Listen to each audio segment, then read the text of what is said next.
Okay, so let's get started on the questions for tonight. And there's quite a lot here, so that's good. So let's see what happens. Ajahn, if we take the Gatikara Sutta at its words, the Buddha to be was a once-returner in the final birth, does it then follow that right view is already established in them? The Gatikara Sutta doesn't say that the Buddha was a once-returner. That is a kind of inference that is made sometimes, but doesn't actually say that. It just says that the Buddha was the present Buddha was a disciple under the previous Buddha. That's really all it says. It doesn't say anything about the results of that. Some people say that if the present Buddha was a disciple under the past Buddha, you would expect him to be at least a stream enter or once-returner. But actually there's no direct evidence for that. So it's kind of hard to really say what is going on there. I think this is Ajahn Brahm's kind of favorite little thesis, that this is the case. But whether that actually is right or not is probably a little bit controversial. But of course, if the Buddha did have right view from a past life, then he certainly would have a very big advantage and make it much easier to become a Buddha in the present life. But difficult to know exactly what happened there, because not stated explicitly here. All right. Hi Ajahn, what is the title of the book you mentioned this afternoon about the near-death experiences? Thank you. That book is called After, very short title, After, A-F-T-E-R. And it is by a fellow called Bruce Grayson, who is a professor he was a professor at the University of Virginia, one of the top universities in the US. And they actually had a department they called it Department of Perceptual Studies. And it's really about all these kind of exceptional phenomena, etc. And his area of expertise was actually near-death experiences. He spent his whole life studying these phenomena, and obviously from a scientific point of view, and that's what makes it very interesting. So After is the name of the book, and the author is called Bruce Grayson. Okay, so next one. How does a stream enter realize and know this in their subsequent lives after realizing, experiencing this? Don't know. That is the short answer. It doesn't say anywhere in the suttas what happens. All the suttas say is that if you become a stream enter, then you will become a fully enlightened person within 7 lifetimes at the most. It doesn't even say that you have to know this. It is not actually a requirement to know these things. So whether you actually know it or not, even that is actually uncertain. But the idea is that because you have right view, it means that your mind will kind of naturally incline in the right direction. If you are a stream enter, you have seen the Dhamma, you know where suffering is to be found, you know where happiness is to be found, so your mind will tend to incline in the right direction. And this is kind of the idea of right view. And whether you re-experience that right view in this life or not, whether that really is required, that also is actually uncertain. It is not clear that that actually is required. So it may just be that imprint in the mind from the past life is so strong that you automatically incline in the right way. Something like that. Many of these questions are, there is no definitive answer to many of these questions. Okay, let's go on to the next one. In your own practice, what stage did you find the most challenging and difficult? Kindest regards. The most difficult part is always the beginning of practice. As you start to kind of get a bit more stable in your practice, it becomes easier. It's the beginning is always the hardest part, because in the beginning you are still kind of struggling maybe to have right view, to accept certain things of the Dhamma, to really try to understand what the Buddha really was teaching, and you're kind of struggling, flailing a little bit to find the path for yourself. So the beginning is always the most difficult. And then as the practice continues, and as some of the worst defilements are kind of overcome, then the mind stabilizes a bit more, and it's actually easier to practice. And once the mind starts to, enjoy the meditation, etc., actually becomes a lot easier, because then you are actually enjoying yourself. You have kind of that spiritual nourishment that comes through the meditation practice. Before that, when there is lacking in that spiritual nourishment, you are still struggling, because you kind of have one leg in the sensual world and one leg in the spiritual world, and you're not really able to kind of fully move from one to the other. The more you move into the spiritual world, the more you can let go of the sensual world, and the easier it is to be a monastic or whatever you want on the spiritual practice. So the further you go along, the easier it is. And this is kind of the beauty of this path, that actually the beginning is really the hard part. But the beginning is also interesting, because the beginning is where you learn, is when you investigate the Dhamma, is where you feel a kind of a significant growth from the beginning. So the beginning is also interesting, even though sometimes the struggle can be difficult, because you're trying to understand, you're trying to overcome problems, etc. All right. Dear Ajahn, when we say see the danger in the slightest fault, is this just in regard to the training rules, or seeing the danger in even a bad thought, etc.? Thank you.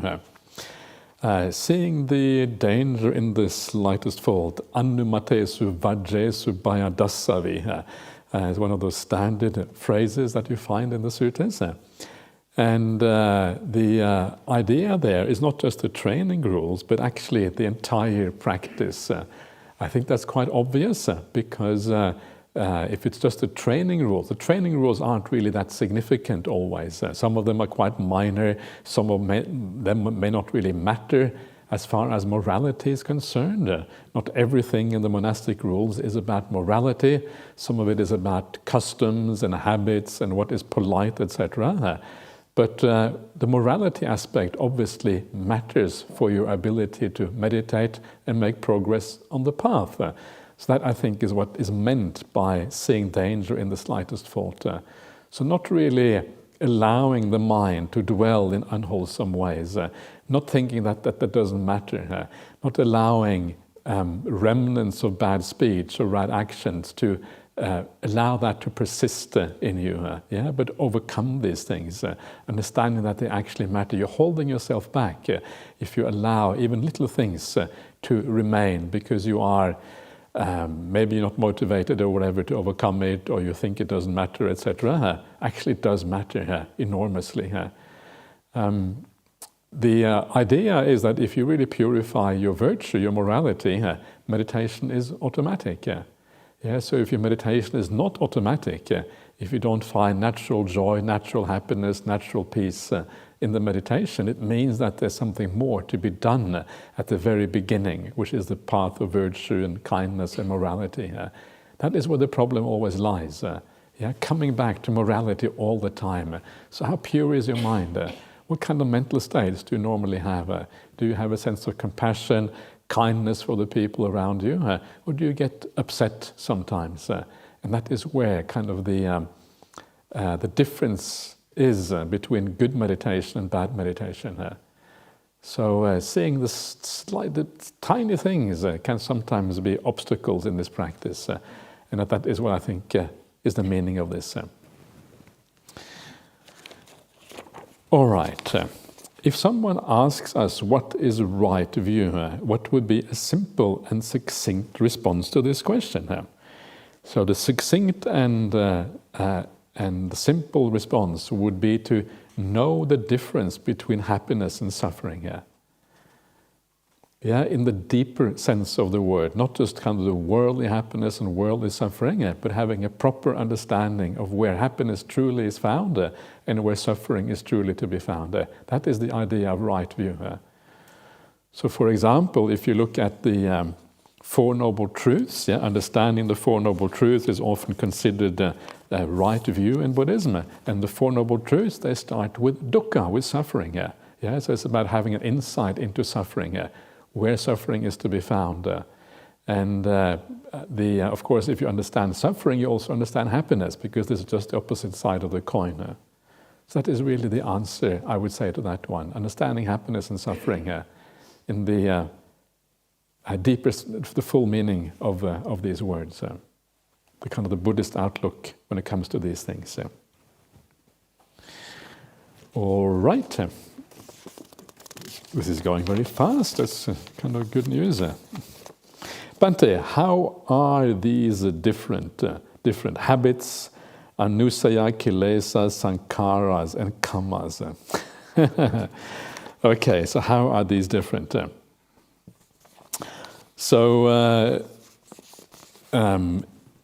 Sankaras is usually just another word for intention, right? If you have the way that sankaras are defined in the suttas, it is defined as sanchetana. Chetana is always intention, and sankara is defined in this way in the sutta. So when we talk about the 5 khandhas, the 5 aggregates, you have rupa, vedana, sanya, sankara, and vijnana, form, feelings, perceptions, will, and consciousness. When you have those 5, the 4th one, sankara, right there, is the will or intention, if you like. Yeah. Now, intentions in Buddhism, they have a moral significance. So when you intend something, you can either intend something coming from a good place within you or from a bad place within you. You can intend something with anger, with desire, or you can intend something with generosity or kindness. And that gives the intention moral value. It is what motivates and drives that intention that gives it moral value. And that is when you make kamma. Kamma is intention together with the motivation that drives that intention. And that causes kamma. So kamma is the type of intention that you are having. Now that intention can be bad, right? It can come from bad motivations, and these bad motivations, they are kilesas. These are defilements. Kilesa means defilement. In the suttas, it is also sometimes called a sankilesa or upakilesa, like refined defilements or corruptions of the mind.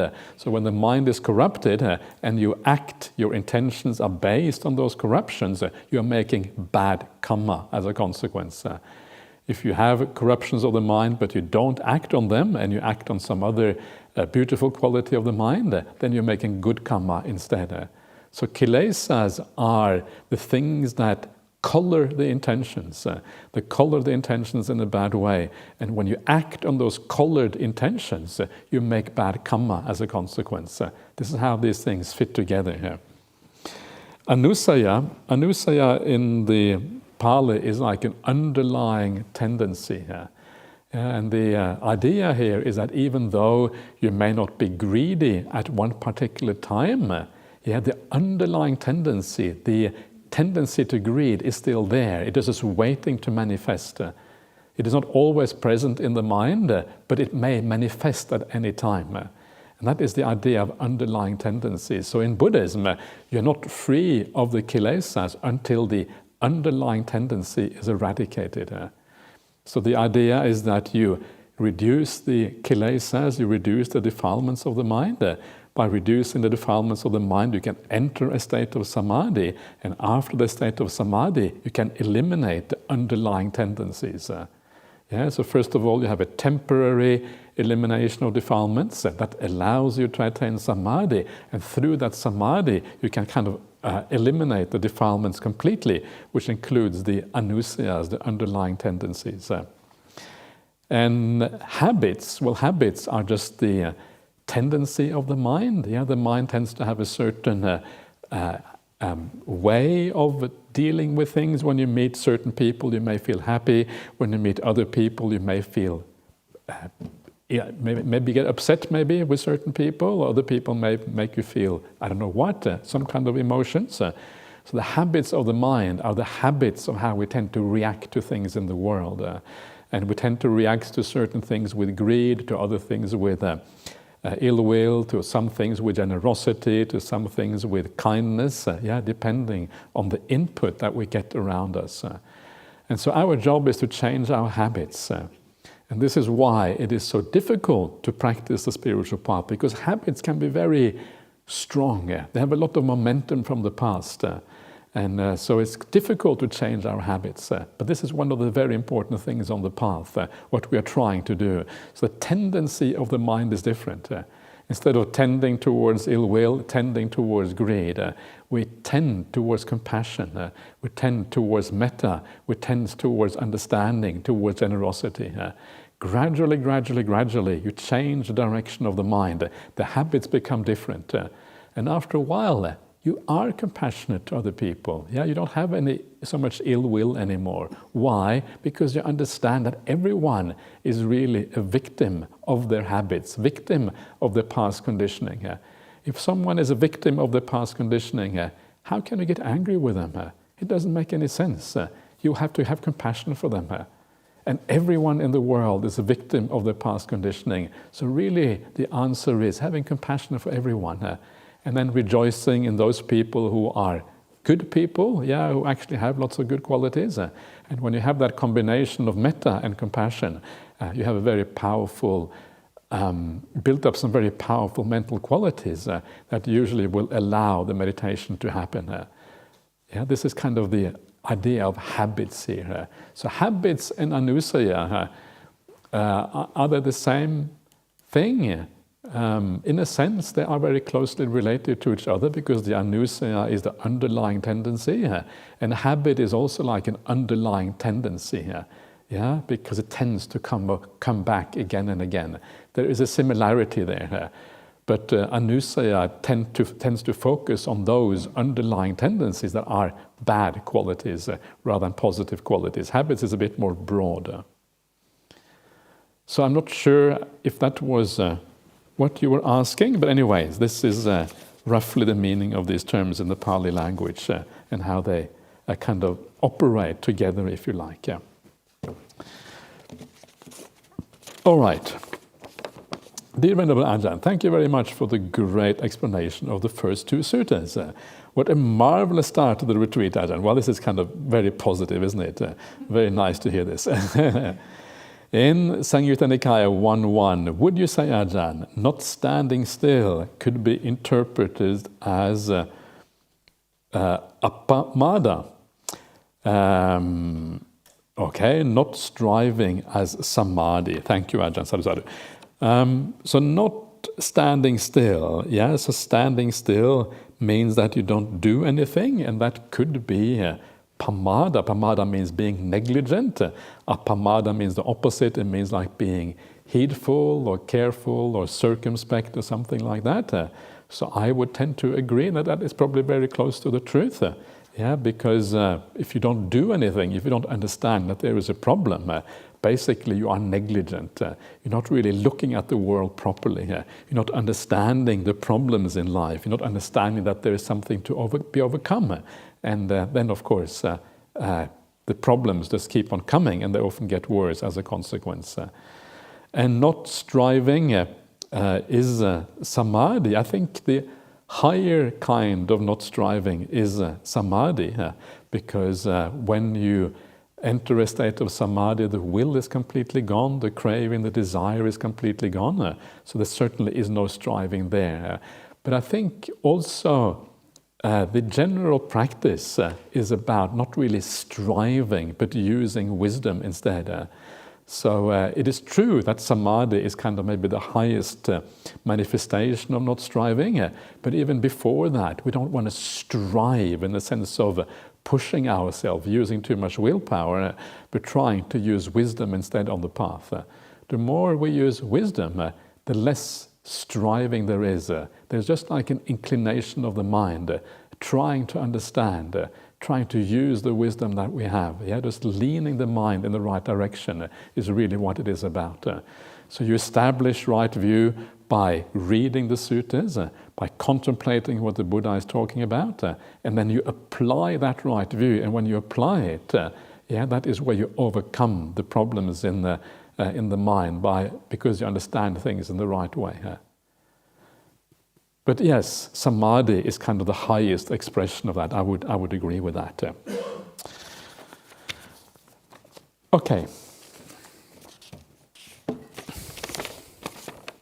Dear Ajahn, thank you for reminding me I'm going to die. Okay, good. I'm glad I did remind you of that one, because that's important. Also, big thanks to Leha, Christina and team for their awesome work. When the Buddha said, "Neither halting nor straining, sir, I crossed the flood," are there any parallels that can be drawn between this statement and the middle way, Noble Eightfold Path? Is willpower one of the extremes? Many thanks.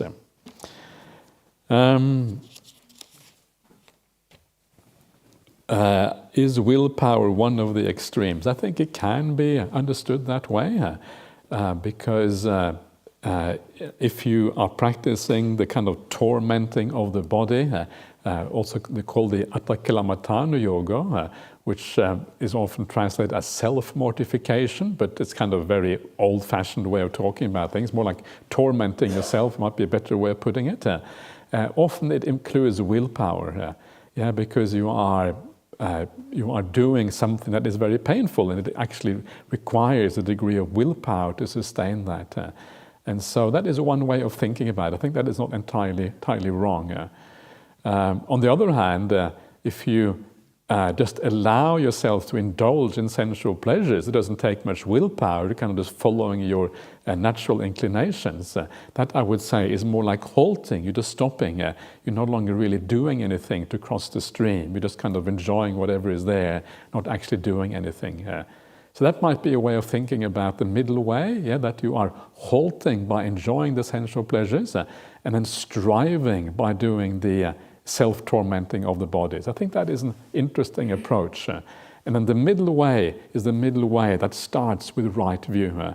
So once you have that right view, you don't really have to strive. The stronger that right view is, the natural expression of that right view is to practice the Noble Eightfold Path.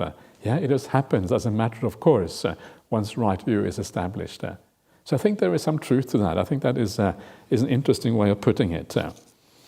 So that's kind of. So I think you probably have a point there. So thank you for that. And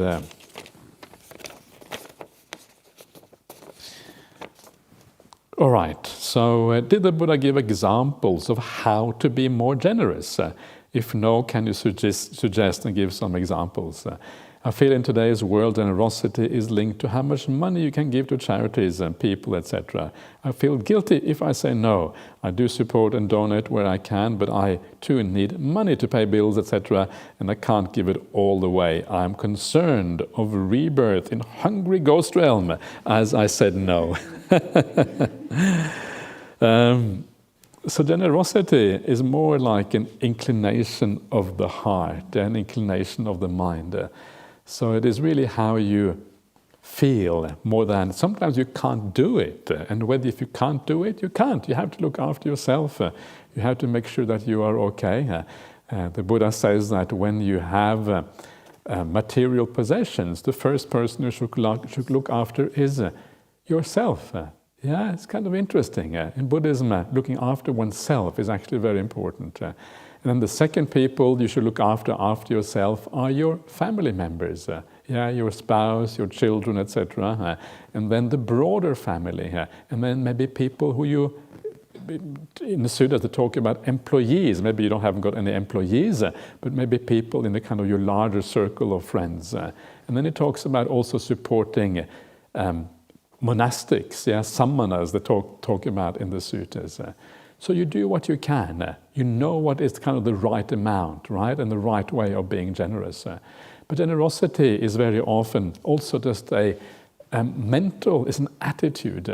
And sometimes you can be generous in very simple ways. There is no very clear distinction between generosity and morality, because positive morality, treating other people well, is also a kind of generosity. How do you speak to other people? I talked the other day, or yesterday, or this morning, whenever it was, about the idea of being silent. And silence can be an act of generosity to the people around you. You're giving them peace. You're giving them the ability to calm down without interference. That is a kind of generosity. Generosity comes in so many different ways. It's really about how you treat other people. If you keep the 5 precepts, you're giving people often the freedom from fear. If people know that you're going to be kind to them, you're not going to steal, you're not going to take advantage of them in any particular way, that means you're giving people that freedom from fear and anxiety. It's another beautiful gift to give in the world. So all of these things are just different ways of being generous and being kind. In the Sutta, as one of the examples of generosity, it says for the monastics, if you are washing your bowl and you have some scraps left in your bowl, like a few grains of rice or whatever, when you pour that out on the ground, all you have to do is to have the intention. May the little beings, the little insects in the ground, may they enjoy these scraps of food. And already you're making good karma. You're already being generous. It's very simple to be generous. So generosity is more like a state of mind. It's more like where you're coming from when you're dealing with other people. Do you want to be kind to them? Do you want to give them the gift of kind speech? You know what it's like when someone speaks to you in a kind way, when you feel that they have your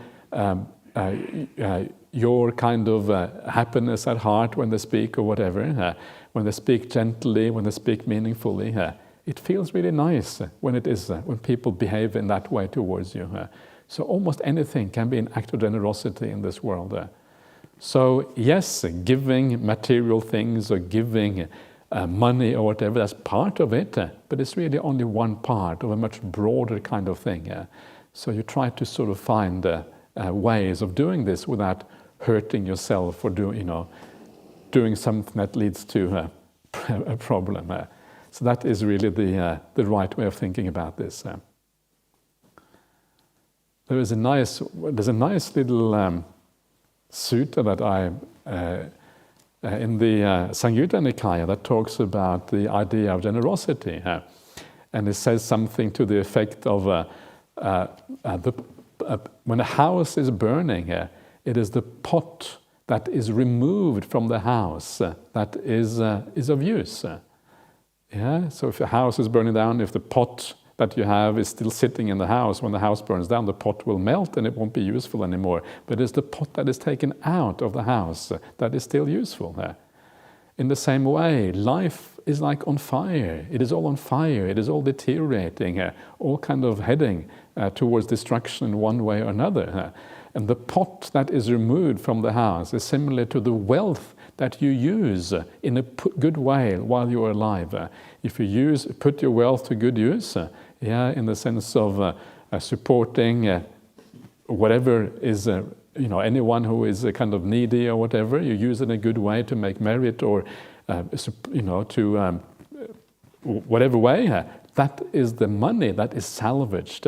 It is used in a good way. It's like the pot that is taken out of the house.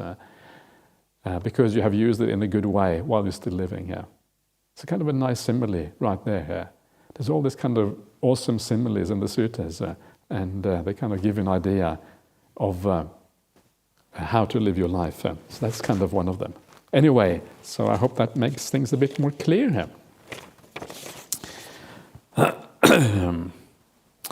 Okay, dear Ajahn, you mentioned that we need to prioritize our spiritual practice over family work, etc. Can this lead to spiritual bypassing, where we don't take care of our duties and responsibilities? Can't looking after our responsibilities well be part of the spiritual path? Absolutely. And that is kind of the point. The point is precisely that looking after your responsibilities and doing it in the right way, that is a part of the spiritual path. So it is not what we do, but how we do it that makes something spiritual. So it is not even whether you are a monastic or a layperson. It is not about whether you have this kind of job or that kind of job. It is about how you do those things. Do you do it with kindness?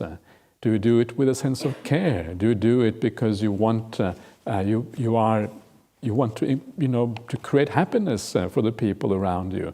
Or are you doing it because you are greedy, because you're angry? This is kind of where the spiritual practice is all about. So with the right attitude, anything can become part of the spiritual practice. In fact, this is exactly what you should be doing. If you don't make your entire life part of the spiritual practice, it's not going to work. This is the only way to live. Everything has to be part of this, because you need that consistency of morality, the consistency of kindness, the consistency of virtue, for that virtue to become the power that you require to enable meditation down the path. So this is a very important point. You have to integrate it with your ordinary life. And that is why I was saying that your ordinary life, or your family life or work life or whatever it is, will benefit from your spiritual practice. It is not as if it's one or the other. The two benefit each other, and that's when you everything kind of improves as a consequence. Okay. Very good. So, dear Ajahn, in today's afternoon sutta, why are not mother and father included in the list whilst partner and children are? What if one has partner and children already? How do you engage with them when they are subject to all of these aspects of decline?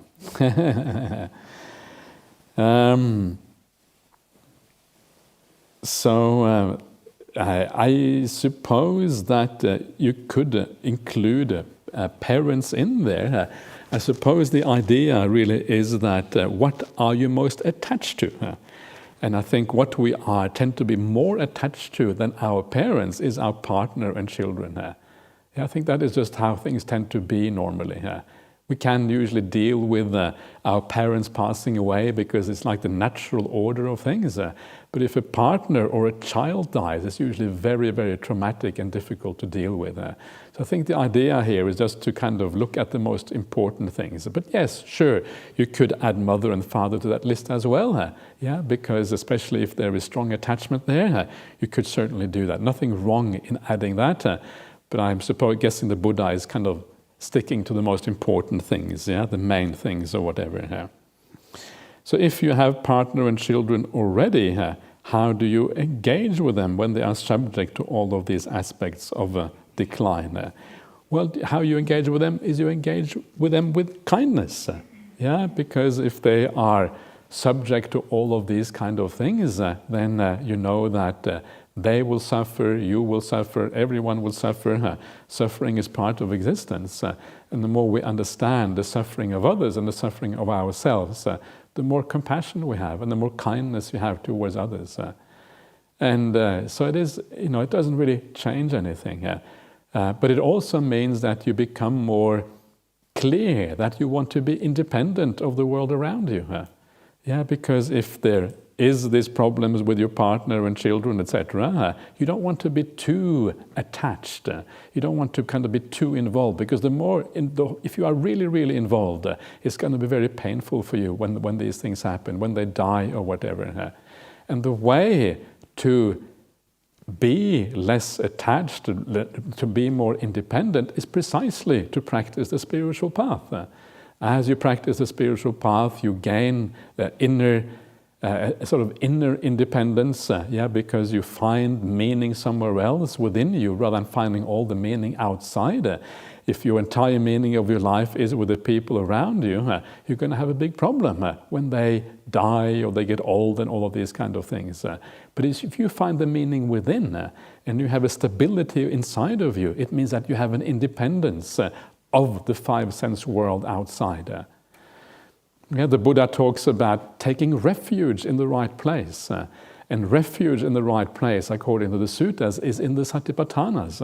The Satipatthanas are really about mindfulness of breathing. And if you take refuge in your meditation, refuge in Samadhi, it means that you have a lot of strength inside, because you are gaining meaning, happiness, purpose, all the important things in life. You're gaining it through your meditation practice.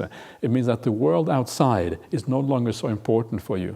And because it's less important, you're more independent of the world outside. And this is kind of the purpose of the spiritual practice. It doesn't make you less caring. In fact, it makes you probably in many ways more caring because you have a greater ability to see clearly what is beneficial for the people around you. But it makes you more independent. And that is one of the great benefits of spiritual practice. Okay.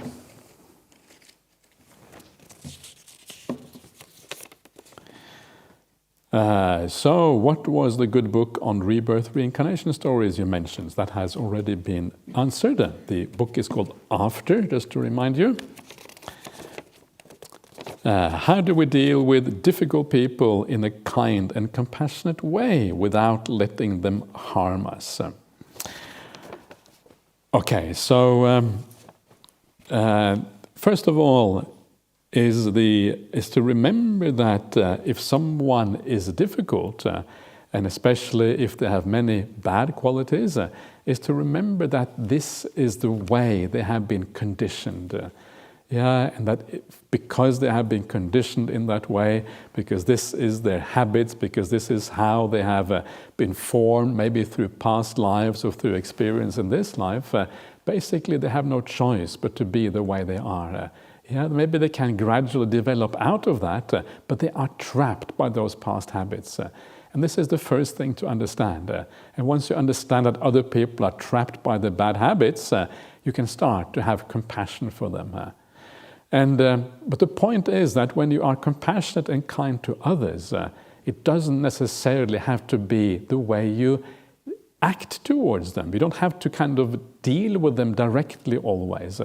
What is more important is that you are able to be compassionate, even if you're compassionate from a distance, from a certain distance, that is already okay. The main thing is your mental attitude towards people. If you're able to deal with them and act towards them with kindness and compassion, that is a bonus. But sometimes, as you say, it is too hard because they might harm you in return. If you think they will harm you, have compassion from a distance instead. Look after yourself. Make sure that you are out of harm's way. Otherwise, it can become very destructive towards you if you're not careful with these things. So be wise and compassionate, not just compassionate in the blind kind of way.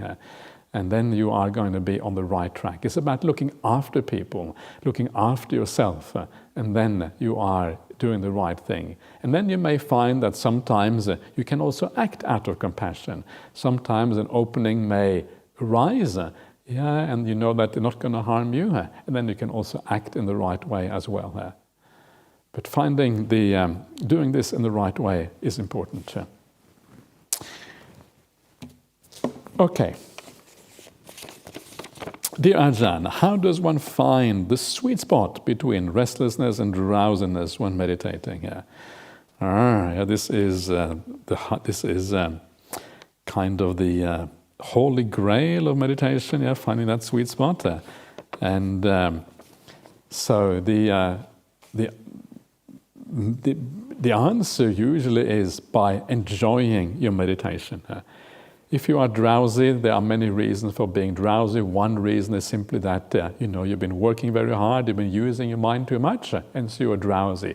And that is fine. You can't really, that drowsiness has to kind of run its course. And then once it has run its course, then you can kind of come out of that. And if you're still drowsy after the superficial drowsiness has run its course, that is when you have to use something else to overcome it.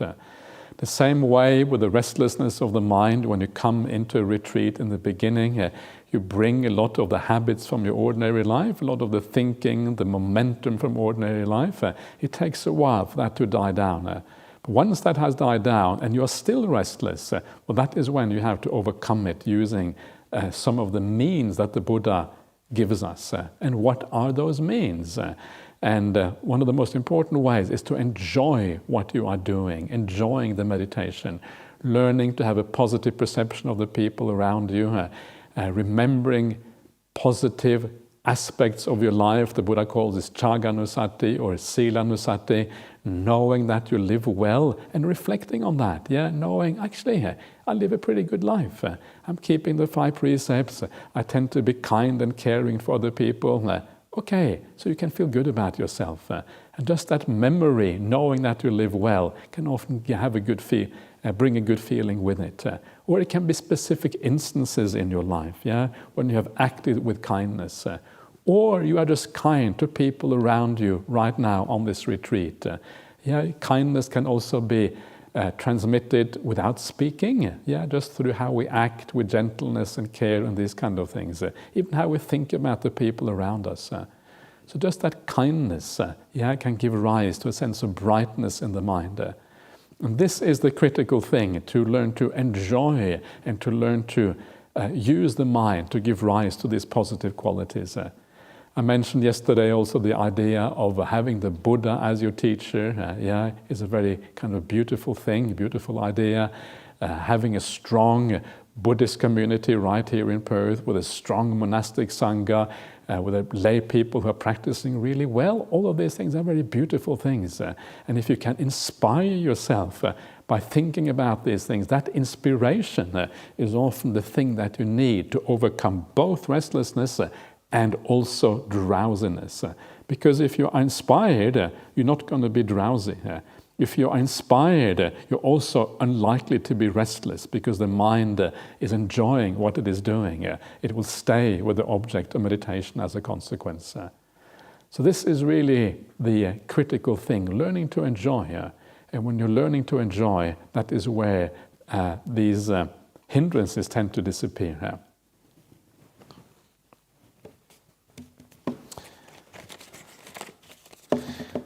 Okay, wow, we've done so many questions tonight. That is good. So, dear Ajahn, can you please explain how to do walking meditation? Okay, so walking meditation is really all you have to do is to kind of find a kind of piece of ground, like the halls that we have here, or you can go outside or whatever, and you can kind of, and the idea is just to walk back and forth between 2 points. And the length that you walk is not so important. Ideally, maybe 20 steps is useful at least, so you don't have to turn all the time. And if it is less than that, it might also be okay. But roughly around 20 steps, 25, something like that. And you walk back and forth between 2 points. That's the idea. And what do you do when you do that? This is kind of the critical thing. And it doesn't really matter so much what you do. You can, in other words, you can do all kinds of things when you do walking meditation. One of the classical ways of doing walking meditation is to watch your feet, the feet touching the ground, feeling your feet as you move, because it is a very kind of obvious sensation when you do walking. So you feel your foot touching the ground, and then kind of feel the pressure in the foot as you change in the weight from the heel to the toes or whatever, and then you feel the next foot lifting up and moving, being placed on the ground, and you can follow the motion of the feet in this way. And this is one way of doing walking meditation. And if you do this and your focus is very strong, you can achieve Samadhi just by doing walking meditation. There's a story of Ajahn Brahmali. He's always been a very exceptional meditator. And he tells a story of when he was doing walking meditation in the hall at Wat Nanachat. This is the International Forest Monastery here in Ubon, where many of the monks who were disciples of Ajahn Chah, that's where they stayed. It was like an international forest monastery. And Ajahn Brahmali said the concrete on the floor in that meditation hall was the worst kind of concrete that you would have ever seen. It was really kind of bumpy and terrible. Why was it so bad? Because it had been poured by the local villagers, and they didn't know anything about concrete pouring, right? They were just doing it to help out the monastery. They weren't professional concrete workers or anything like that. The local villagers that did this, and they kind of did their best, but it was very, very bumpy. It was like kind of it wasn't very impressive the way they had done the concrete according to Ajahn Brahmali. And then Ajahn Brahm would do walking meditation in this hall, and this concrete that he saw, which was kind of really bumpy or whatever, and he would get this beautiful lights coming out of that concrete. The more focused he became, the more powerful his samadhi became, the more beautiful that concrete appeared, until there was all these sparkling lights and all these kind of things. The concrete appeared like this kaleidoscope of something very fantastic and beautiful. And the downside of that, the downside of Ajahn Brahm finding concrete so beautiful is that now he wants concrete everywhere. So the monastery, at Bodhinyana Monastery, we have the most concrete of any monastery in the world. There's concrete roads going this way and that way.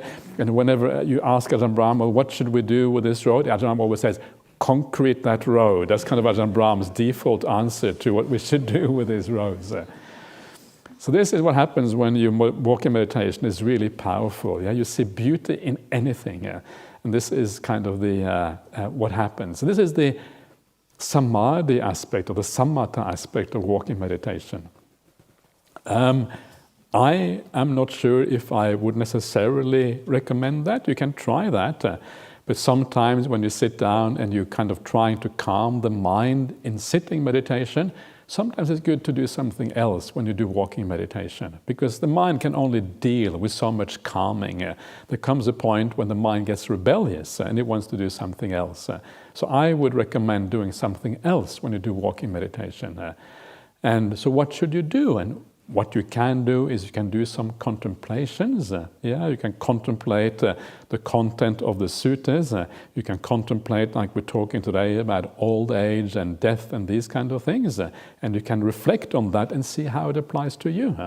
This is a nice way of using the walking meditation, just to do a bit of contemplation, because that contemplation, we can then bring it back afterwards into your sitting meditation, and it will enhance your ability to attain samadhi and peace later on. You can also use the walking meditation to do metta practice, loving kindness practice, because there's a bit of movement of the mind when you do metta. You're kind of spreading the metta to the whole world. You can do that while you're doing walking meditation as well. You can do walking meditation. You can do nothing specific at all. You can just walk back and forth and just enjoy the peace, enjoy the good company. Watch your mind, get to know yourself, get to understand your defilements, what the problems really are. And then when you see the defilements, then you can apply countermeasures to overcome them. You can understand that actually this person, I find this person a bit difficult. And when you know that you find a person a bit difficult, then you can use the idea of compassion and metta to overcome that difficulty, using the idea that I talked about before. So the walking meditation is very diverse. And when you read the suttas, all the suttas say, they say that the Buddha or the monks, they would walk back and forth. That's all it says. It doesn't say what they're doing when they walk back and forth. It just says they're walking back and forth. What they did not do was watching the breath. Watching the breath is not done when you do walking meditation. But they're just walking back and forth. And that is really all. And the rest really is up to us to decide. So do whatever you find useful. Any of these things I have mentioned or anything else as well can be done during walking meditation. All right, so we have come to the last questions for this evening. And it is as follows. Dear Ajahn, how to deal with sloth and torpor? Thank you.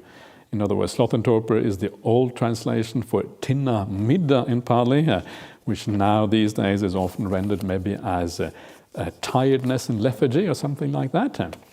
And how do you deal with it? Well, first of all, don't fight it, because if you try to fight it, you usually make the mind even more tired and you're going to fall even faster asleep.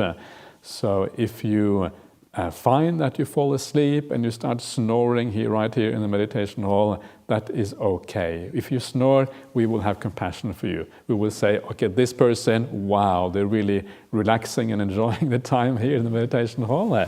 And that, I think, is the right response to kind of snoring. So don't be afraid. Just relax. Just enjoy whatever, Just don't try to fight the tiredness.